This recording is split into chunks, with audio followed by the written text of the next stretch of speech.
Another new month and another new batch of motor swaps to talk about in GT7. As I kind of said, I thought it might be a bit of a weird number, and it's not so much a weird number, it's less though. 5 this time around, which is a bit of a shame. Again, kind of ties into the overall update feeling like an end-of-life update kind of thing for the game. Less stuff to do and less interesting, but with Polyphony it doesn't really mean anything because they can sometimes go from the best update ever to having nothing at all the next month, so they're all over the place anyway. This though is an interesting mix in terms of how well responded to the motor swaps have been, because yes, it's only 5, but people seem pretty happy with the 5, at least 2 of them in particular, which we'll get to in a second. First up, we have a pair of Beamers, the M2 from 2018, first of all with a 2JZ Supra swap, of course plenty of horsepower on display. I'm not sure what that's a reference to. I feel like a lot of these that I'm not familiar with are probably drift cars. That sounds like a drift car kind of build, and of course the M2 is already great to drive, so if all you were lacking was horsepower, then bound to be the engine swap for you, I guess. The next one I think will be very well received.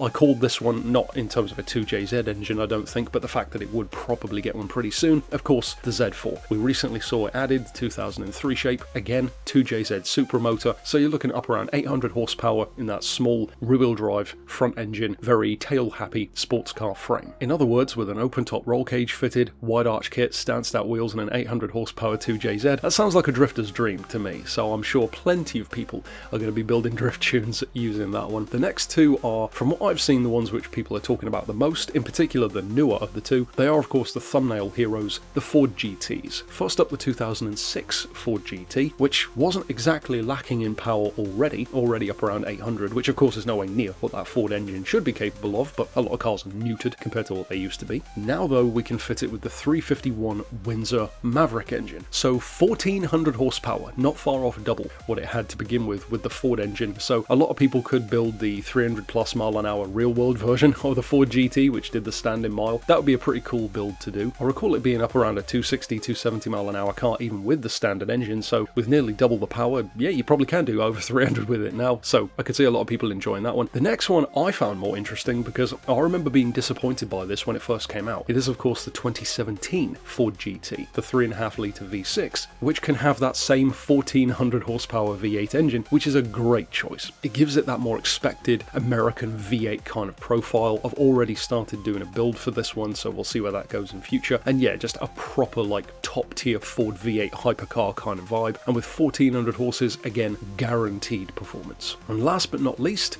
for me probably least, but I'm sure for some people you're probably really interested in it, the 2015 shape Subaru BRZ-S with, because it already had one motor swap, but now they've added the Impreza rally car, which I guess if you're doing like a rally style build could be a fun integration there. Certainly it will sound good and have the right kind of pops and bangs and vibes for this kind of rally car if you want to build such. So it's an interesting mix, a bit eclectic, and of course we always prefer that, or at least I do, and I know many of you do as well. Bit of 2JZ, bit of V8, bit of Subaru, cool mix.